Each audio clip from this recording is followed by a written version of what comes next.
మహావిష్ణువుకు నమస్కారం. ఐదవ నామం ఓం పురుషోత్తమాయ నమః. పురుషులందరిలో శ్రేష్ఠుడు ఉత్తముడు అయిన శ్రీ మహావిష్ణువుకు నమస్కారం. ఓం వినయాయ నమః. వినయం దేవతా లక్షణం. పెద్దలందు గురువులనందు వినయ విధేయులతో ఉండేవాడైన శ్రీకృష్ణుడికి నమస్కారం. ఏడవ నామం ఓం జయాయ నమః. భక్తులు ఆధ్యాత్మిక సాధనలో అడ్డంకులను తొలగించి వారికి ఆధ్యాత్మిక మార్గంలో విజయాలను అందించేవాడైన శ్రీ మహావిష్ణువుకు నమస్కారం.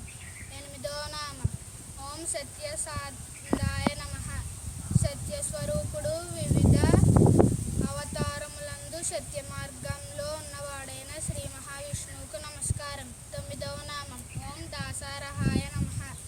భక్తులు ఇచ్చే కానుకలను స్వీకరించేవాడైన శ్రీ మహావిష్ణువుకు నమస్కారం. పదవ నామం ఓం సాత్వతాం పతయే నమః.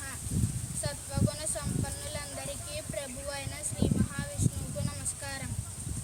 వచ్చే వీడియోలో చిత్తా నక్షత్రం 3వ పాదం వారు పఠించవలసిన విష్ణు సహస్రనామ స్తోత్రం మరియు వివరణ తెలుసుకుందాం.